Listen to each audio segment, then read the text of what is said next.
Enterprise Management 360, your main source for tech news, analysis, podcasts, and videos for the enterprise. Welcome to the EM360 podcast with our Ask the Expert series, a weekly conversation with people who are impacting the enterprise tech landscape. I'm Max Curtin, editor here at EM360, and your host on today's podcast. So today I'm excited to be speaking with Dr. Peter Bebbington and Dr. Chris Knight at Brainpool AI. Peter is a Chief Technology Officer and Chris is a Machine Learning Engineer. Now, just to give you some background on our two guests today, Peter is an accomplished software engineering professional with advanced analytical degrees and programming skills and is passionate about numerical analysis. Chris is a software engineer who focuses mainly on data engineering and back-end web development. He has a wide range of experience that includes within big data processing tools and cloud computing, just to name a few. So welcome to both of you, and thank you for joining me on today's podcast. Thanks, Max. Hi, Max. Thanks. Lovely. Now, just to distinguish for our audience, which one's Peter, which one's Chris? Peter is the one with the Scouse accent.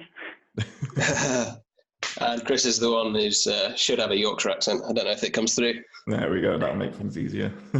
Now, you guys have got some slides for us today just to kind of walk us through the process, because today you're going to be introducing us to Brainpool AI's first two products, and these apply AI technologies in finance and construction. Is that right? Yes, correct. So we've just got a few slides just explaining, how Brainpool came about, and what we were when we started, and what we're trying to become as a business. Excellent. And I think that's kind of a good jumping off point to discuss Brainpool AI and its purpose of being, really. So if you wouldn't mind just walking us through that to begin with.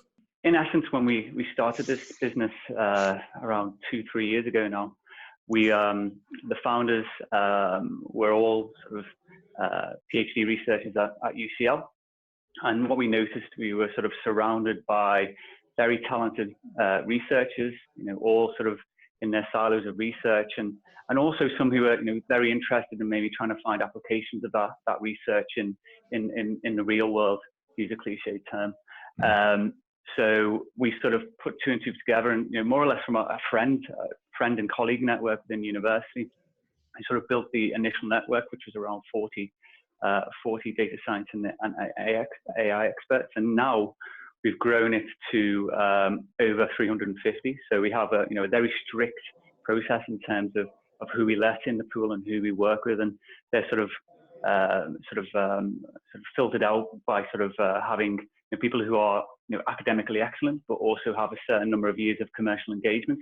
So we sort of like them to wear two hats from that sort of point of view. So we leverage the pool and the knowledge pool that we have by partnering with other businesses who are interested in developing internal AI products, or sort of just have an understanding if their current infrastructure is capable of deploying machine learning solutions, because infrastructure is super important when trying to get these algorithms in production.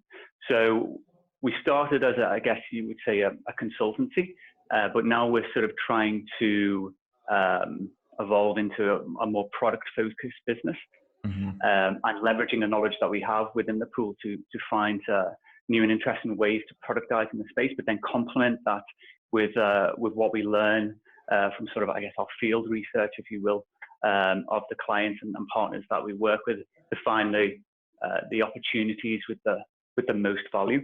So Brainpool AI are working on Daisy at the moment. It's a system that leverages AI and ML to better efficiency of construction design. So what's the main motivation behind Daisy, and how might designers benefit from AI-driven systems in their field? So there's several motivations behind what we're doing with our partners on Daisy. So the grand vision for Daisy really is to be able to automatically design large structures, so entire buildings.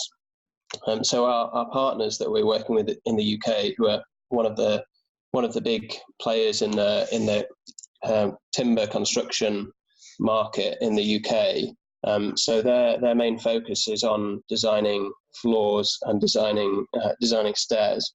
So what we're doing with them is first focusing on trying to optimize the design of the floor. So one of the problems that they have is that there's so many different ways in which a floor could be designed, and their current software that they've been developing for the last 20 or so years, it takes a very kind of top-down approach in prescribing how a floor should best be designed in order to produce the optimal cost and the minimum number of cuts of wood and the smallest number of shipments of wood that you'll need to make from the factory to the actual construction site. So the issue there is once you get to more complex designs, then that top-down approach, that prescriptive approach, begins to fall apart, and you really need to take a smarter approach, which can explore the space of possible designs more effectively without a human having to intervene. So this is kind of the idea is to take away some of the tedious work that the designers have to do, which at the moment is kind of making those choices about where initial elements should be placed into the floor in order to come up with a good design. So removing the need for them to do that kind of tedious and error-prone work and just offloading that to the machines to free up their time so that they can focus on different tasks which better use their time, because obviously these people are highly trained and they're expensive. So there's a few different angles. So one is just simply that it's difficult to come up with the optimum design, and the other is that they really want to just improve the efficiency of the process overall and reduce the amount of time it takes for them to actually to give a quote to their customers on the other end.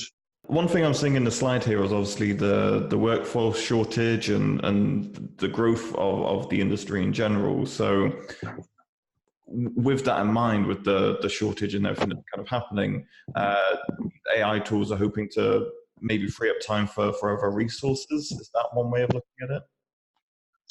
Yeah, exactly. So there's obviously a huge number of workers required in the process, and if you look at the numbers, we can't possibly fill all of those positions. So what we need to do is to make the processes more efficient overall. So in this case, it's about dealing with kind of repetitive, simple tasks that can be much more efficiently done by a machine. So kind of offloading those tasks to a machine so that the workforce that you do have can be better utilized to make better use of their time. And if I could just add one last thing here, we're not trying to we're not trying to force people out of jobs with this design. We're trying to augment their skills to optimize the overall working strategy of that particular designer. Yeah, definitely, because I think that's always the main concern, isn't it? You know, whenever we talk about any kind of introduction of AI or ML into any form of industry to make lives easier, they see numbers like that on the screen and they start to panic that people are going to be put out of work. But it's a tool there to take away the monotonous, as you said there, Chris, the monotonous aspect away, so people can focus on other things to be more practical with it. Yeah, exactly. It's the monotony is one thing, but also just the fact that it's error prone, and it's something that can be more effectively done by a machine, and then that frees up the designer's time to work on other tasks which are more interesting and which require the more human touch of the creative and intuitive skills that human designers have. So it's really about creating a synergy between people and machines. So using the machines to make the people more effective in doing their job. So another aspect of DAISY I kind of want to touch on, or Chris, have you explained really, is the programming behind it and obviously the technology that goes into making something like this. Yeah, sure. So essentially the technology that underpins DAISY, our approach to the floor optimization is something called genetic programming. So this is a field which was developed in the 1960s, and much like traditional AI, it had this kind of period where not much happened for a while, and then in the 90s became a really, really huge field. So this is essentially a field of, or a class of optimization techniques, which is based on the principles of evolution and natural selection. And this is something which quite a few people are interested in using in design, whether it's construction design or product design, mechanical engineering, electrical circuits, that kind of thing. So lots of people are interested in this, but it's quite tricky to get it right. So we know of a few companies that have expressed interest in using this in construction design, but they're not sure how to go about it. So essentially, genetic programming relies on the manipulation of trees. So you want to represent your whatever it is that you're trying to optimize. In our case, it's the design of a floor. So you have the original layout of the floor, which has some walls, and then you essentially want to know what's the best way to place a set of timber elements, so beams and joists, such that floor will pass all the kind of structural design checks that you need it to, but it will also minimize costs and other factors. So essentially, you want to take whatever you're trying to optimize and represent it in some way as a tree, and you'll randomly generate an initial population of thousands of solutions, or agents as they're known in genetic programming.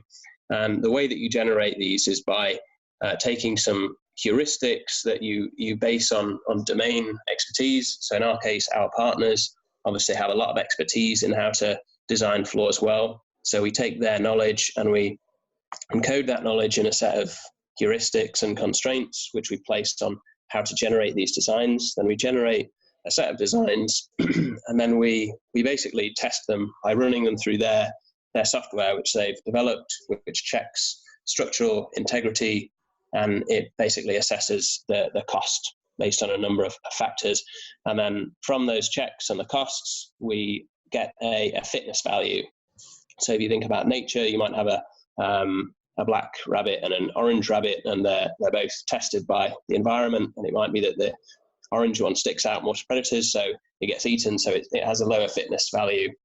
So in this case, we get our fitness value based on cost, and then we randomly select the best agents or the best designs, and then we cross them and combine them in different ways by basically using the fact that the design is a tree, and we can take one branch of one tree, we can add it into another tree to create a whole new agent.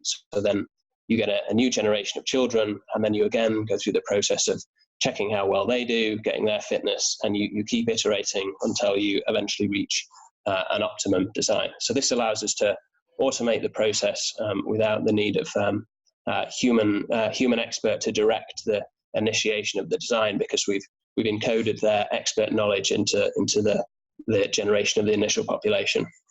Okay, that's good. And in terms of how this kind of fits into Daisy then, so from Daisy's standpoint, it runs on a cloud optimization system?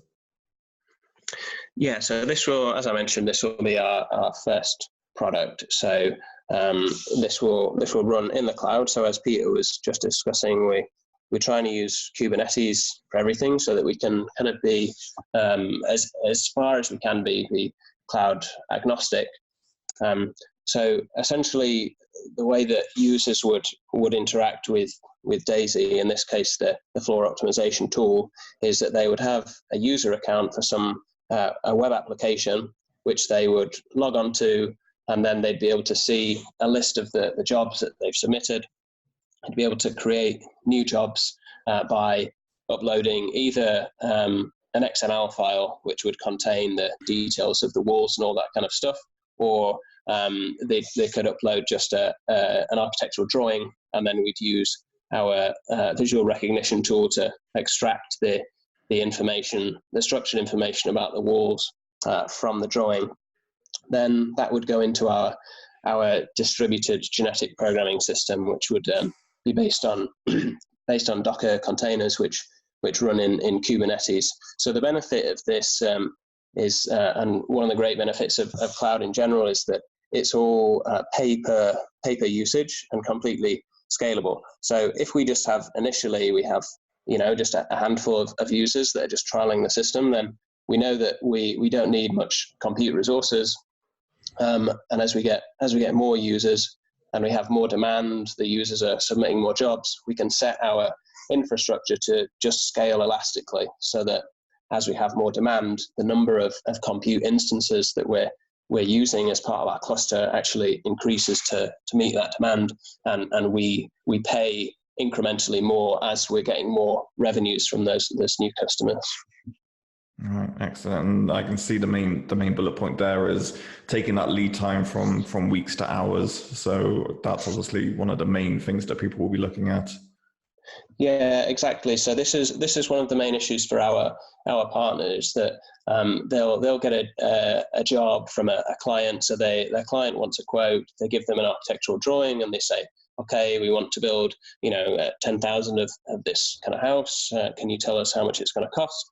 And at the moment, they just have such a backlog of work that the designers are really the kind of bottleneck in the process. They can only get through so much at once, because it's quite a tedious and a long process to look at the design, put it into the computer system, and get the result out. So at the moment, it takes them a few weeks, and by the time they get back to their client says, well, we went with someone else because you didn't get back to us soon enough. So another benefit of the cloud is just the fact that it can be running all the time. So you could submit your job in the middle of the night, and then you could have the answer before you wake up.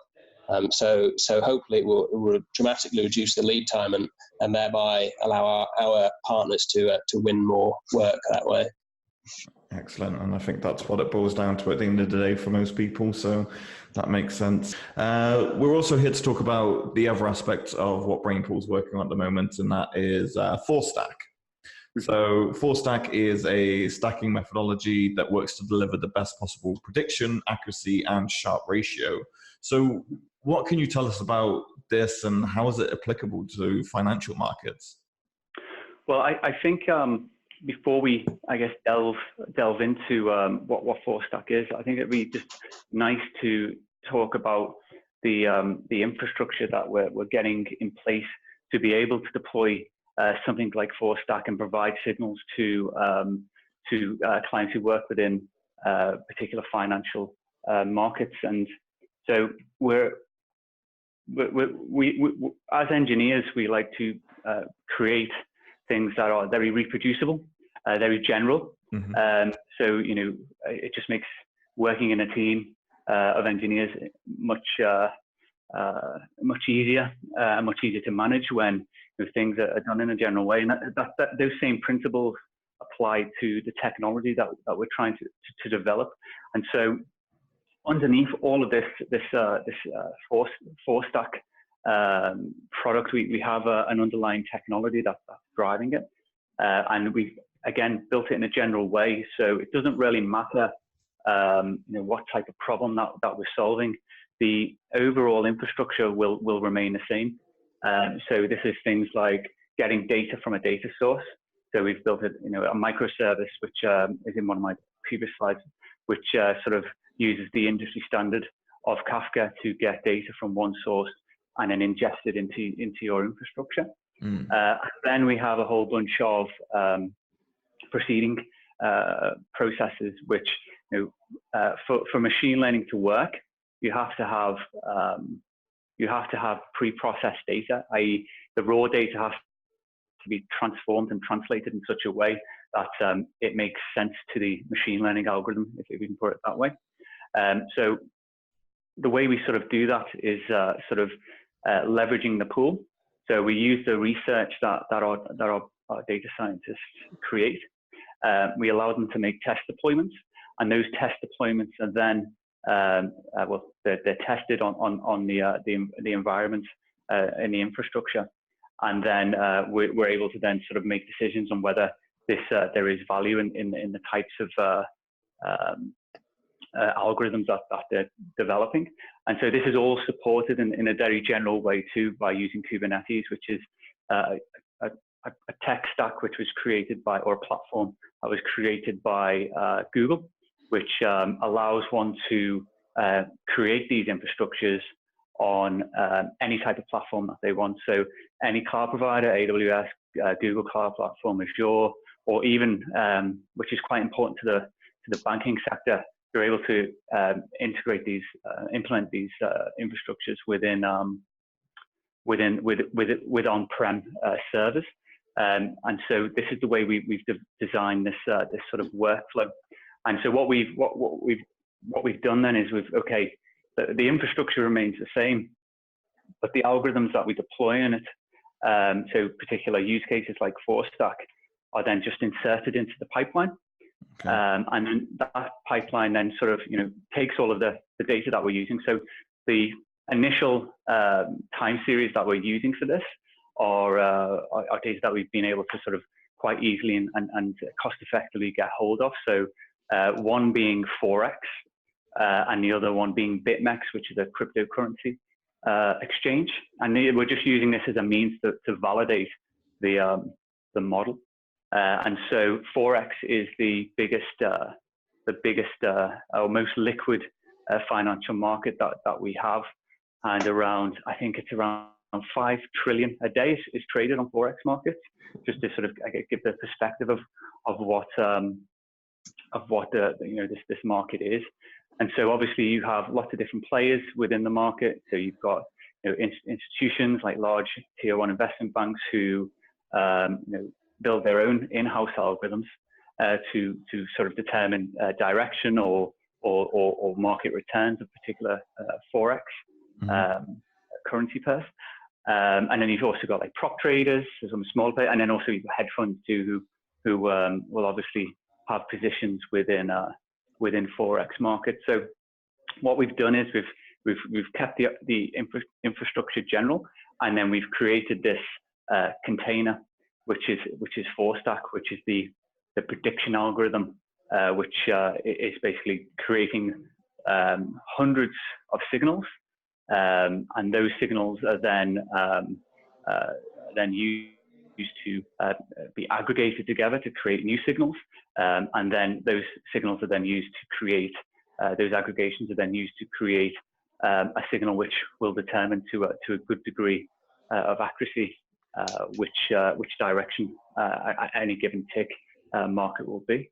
And so obviously we are dealing with prediction here, and we're also dealing with a very, very liquid market. So theoretically, if the market did follow the efficient market hypothesis, then trying to calculate the direction should be 50-50.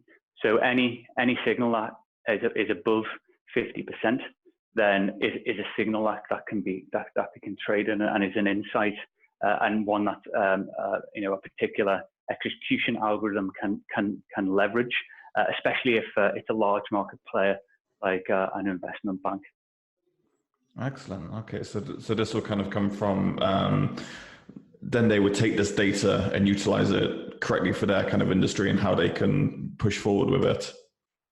Yeah, exactly. So the idea would be we can supply signals in two ways. We can either use vendor data that we purchase ourselves from industry standard data vendors, or if they want us to use their data, then we can set up a Kafka pipe to their data and build models directly incorporating their data. And this is actually a little bit of a trend that we're seeing in the banking sector, where there used to be sort of the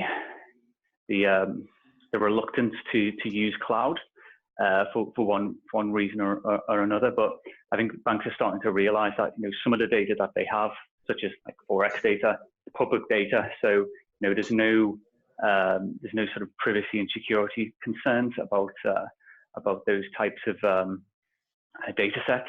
And so we're seeing some services from banks migrating to cloud, but then obviously some of the more secretive aspects will always be kept on-prem. So just a standard financial principle of just trying to have maximum optionality. So you're not just being you're not just sort of choosing one thing or putting all your eggs in one basket, and then you're sort of trying to maximize by finding out what works well on cloud, moving it out there, and then obviously keeping the the things that won't work so well on cloud internal. Yeah, using that kind of hybrid option to make things easier is that where the kind of design process came from? You knew you'd have to kind of flip between the two, because obviously the banking and finance industry is so finicky with what data can be shared and what can't be shared. Yeah. So like APIs, for example, I think banks are maybe relaxing a little bit about having APIs and web sockets, but there's still that sort of preconception about them not wanting to use it. So the way, again, we try to build things as a company is keep them very general and always have that sort of agile, system agnostic side to them, because I think it's very important. I think a lot of startups have fell down this sort of path, which tends to come back to hurt them later on, where they go to a certain cloud provider. They start using all of the cloud providers' tools, which, very quick to get something up and running. And then for one reason or another, certain market demands lead them to needing to switch to another cloud provider. And that becomes very, very difficult if you're using all of the out of the box tools.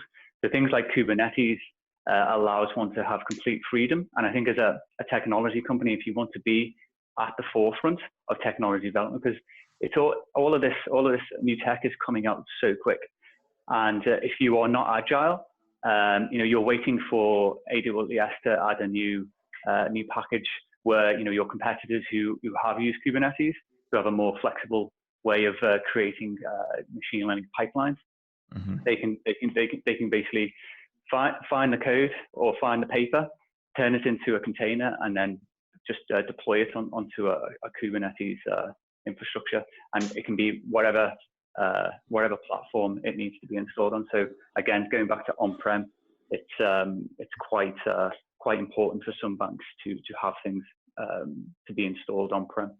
Yeah, definitely. I think it's something that can't be avoided. No matter how far we get with technology, it's something that's always going to have to be a resource for them. One kind of like final question around this, which I was hoping to kind of pick both your brains about, is so when you're looking at the production coding side of all of this, what considerations should data scientists make when handling this much data, and what's the current attitude towards the task?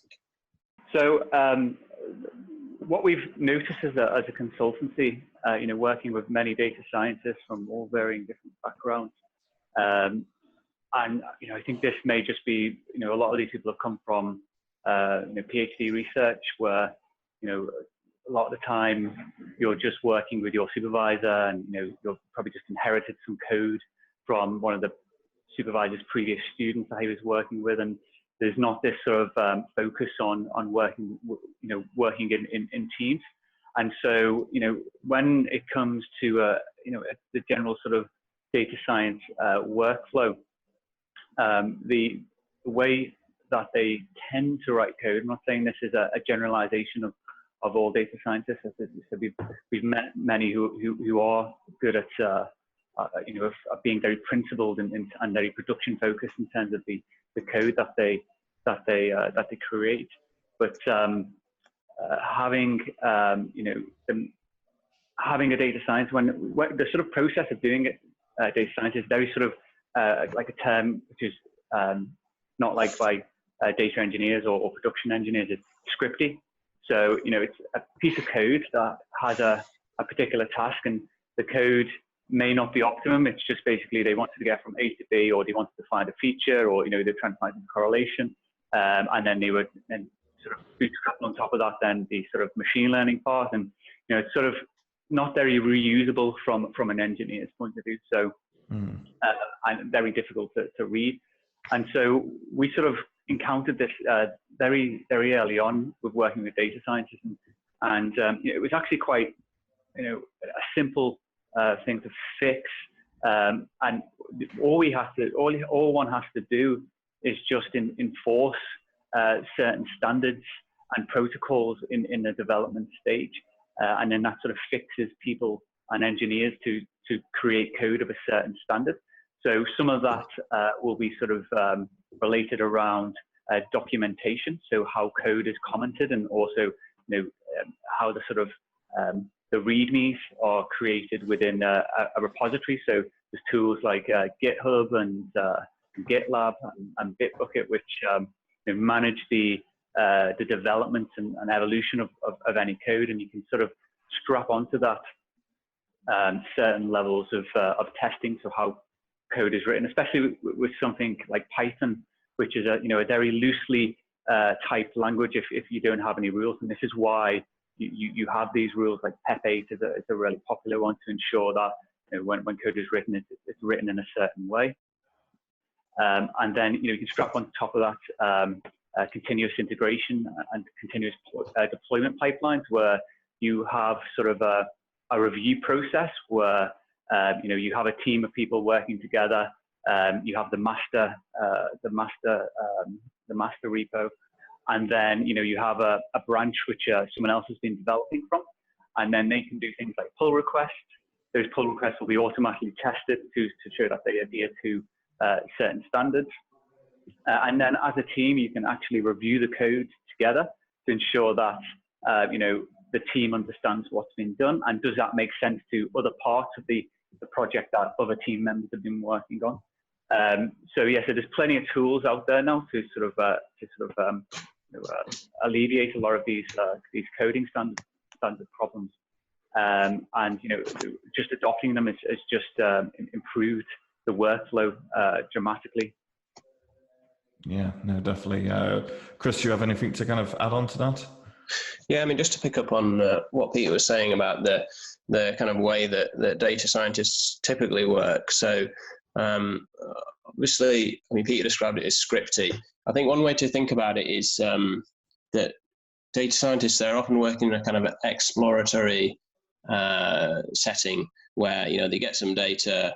It might not be clean in any way, and they try and run something, and then they realize, oh, there's this problem with the data, and they kind of add on a bit of code in a way which might be construed from kind of a software engineering perspective as being hacky, but they're just kind of doing what they need to do to quickly iterate and get to a solution. So they're typically working with tools like Jupyter Notebooks, which allow them to write R or Python code in an interactive environment and see their plots and things like that. And they're not focused on making things robust and well tested or reusable at that stage. So I think data scientists, I mean, it would be unfair to generalize, as Peter said, but typically they're not really concerned too much at that stage when they're developing their code with those kind of things like robustness and can it be deployed? Is it tested? But then obviously, if you want to take the fruits of that exploratory work and the solutions that they come up with and actually deploy them in a production system, then it's at that point that the data scientist needs to interface with a software engineer or data engineer and take the code that they've written and make it production ready. So I think there's, like Peter was saying, there's all these tools out there that really make this stuff a lot easier. So, for instance, Peter mentioned continuous integration. So when you're writing Python code, you can add in checks for documentation, so that when the data scientist, when it comes to actually pushing some commits that they've made of their code up to the main repository, then they'll automatically have some tests run and it will say, well, this isn't well documented. So even that simple thing, that means that they'll have to go back, they'll change their documentation, and at least when someone else comes to look at it, it will be readable and understandable. So I think it's maybe just a case of making people more aware that all of these tools are out there, and that they serve a purpose and they make people's lives a lot easier. So with GitHub, for instance, with public repositories, you can use Travis to do continuous integration for free on public repositories. So it's just a case of people using the tools that are out there to streamline the way that they develop code and hopefully make their code a bit more reusable and robust and moving more in the direction of production ready and away from kind of just really exploratory and a bit scripty or hacky. Yeah, definitely. Work smarter, not harder, as they always say. And if there's tools out there, you've got to use them. It will just make life a lot easier and make the work that much better. And you can also see from the job market itself, because obviously the job market reacts to these types of inefficiencies where, companies, they look for data scientists, but they also look for machine learning engineers. And this is what machine learning engineers focus on. They take these very sort of scripty pieces of code, and then they make it production ready and scalable and reproducible. And yeah, so what we want to do is we want to maintain a certain level of creativity to the data science process, because I think it is quite necessary at this stage of where we are within data science to have that freedom to experiment and think of ways that you wouldn't really have thought about unless you were able to be creative, and then also try to complement it as much as possible with well thought out engineering principles. Yeah, definitely. And I think that insight is kind of perfect for people knowing how to kind of change stuff in the future, because as you say, it will just make life a lot easier in the future. Chris, Peter, all I can say is thank you so much for your time today and explaining that to us and just walking us through the process. It's been amazing to get your insight on it. Well, yeah, it's been an absolute pleasure. So thanks for having me, Max. And yeah, it's great. No problem. Thank you, Dave. Make sure everyone checks out Brainpool AI for more information on what we've been speaking about today, and obviously keep an eye out for when Forstack and Daisy come about, because it'll be an exciting time, that's for sure. For more podcasts like this, make sure you head on over to em360tech.com or subscribe on Apple Podcasts, Spotify, or wherever you get your podcasting fix from.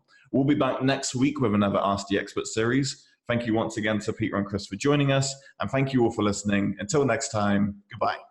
You've been listening to the EM360 podcast. For more great content, head on over to em360tech.com.